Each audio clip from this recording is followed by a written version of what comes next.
I'm here with Kyle Busch, who will be racing in the upcoming New England 300, taking place on September 25th at the New Hampshire Motor Speedway.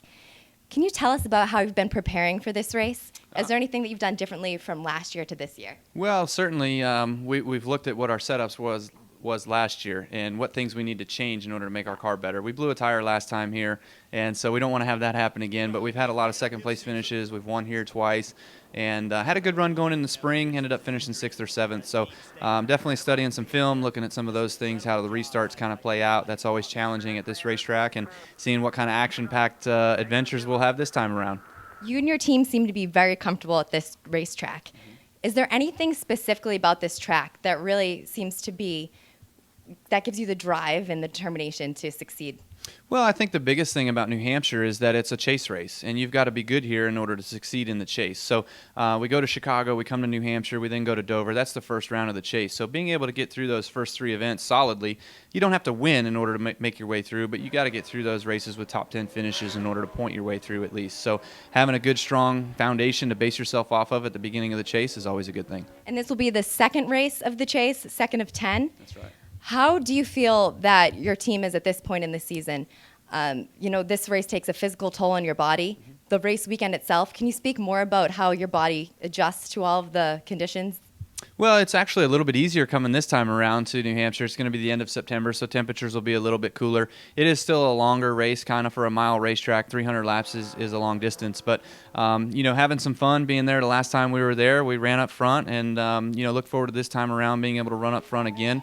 I'm only be racing in one event this time around, just the Sprint Cup Series event on Sunday. I won't be racing in the preliminary events on Saturday, so that'll be a little bit easier on me, of course. But Joe Gibbs Racing as a whole, we've had really good cars here over the last little bit. Matt Kenseth has won here the last couple times, so being my teammate, I'm going to steal as much from him as I possibly can to be prepared for this time.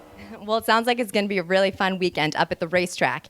Tell us why the fans should come out and support this race. It's just fun. It's a great experience. Really, a lot of people don't understand what the NASCAR racing action is all about, and you don't get a full taste of that until you come on out and see it for yourself. You get to see the sounds and the taste of it, of course, and the smell, everything kind of going on, and the adrenaline, and, of course, just the sound of what the engines are preparing in order to put down 600, 700 horsepower onto that racetrack. So it sounds like it's a real sensory experience, and you need to is. physically be present to really understand the full gist of it. No doubt, certainly. I feel that way. I've always told anybody that gets a chance to come to a NASCAR race and experience it for firsthand for themselves to do that, of course. And there's some driver experiences that you can do across the country that you can go actually get your firsthand taste of it, and being behind the wheel or even in the passenger seat too. Last year, I understand that you were coming off of a really serious injury, and you had this high level of determination to succeed, and it proved very successful for you. Maintaining the title this year, do you have that same drive? I do, actually, and in the chase last year, a lot of people would argue that we weren't necessarily deserving of a chase spot because I missed the first 11 races of the season due to my injury.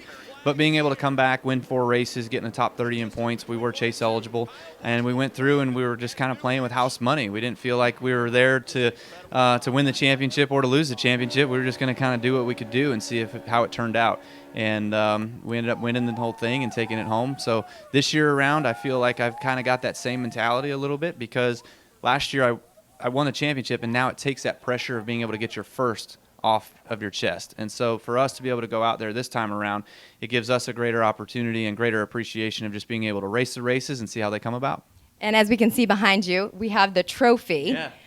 Tell us about your time in Victory Lane. And is there another trophy that Loudon offers that one's great, sparkly, but do they have this other special trophy I've been hearing about? Yeah, this one I like to carry around with me everywhere. It looks pretty good. Her name's Tiffany, but the rest of the trophy that you're speaking of at Loudon is actually Loudon the Lobster. So it's quite a unique trophy. There's none others like it in the sport. And when you win at New Hampshire Motor Speedway, they give you a lobster. And the last one that I saw was about a 40-pounder. And they ask you what you want to do with it, if you want to take it home and eat it or cook it or give it back or put it back where it came from. And that was the decision that my wife and I chose, was to put it back where it came from. And we'll let him live out his life and see how that goes. Well, I wish you all the best, and we hope to see you in Victory Lane this upcoming September 25th at the New Hampshire Motor Speedway. Hey, NASCAR fans, Kyle Busch here, driver of that number 18 M&M's car, and I always love that Dirty Water TV.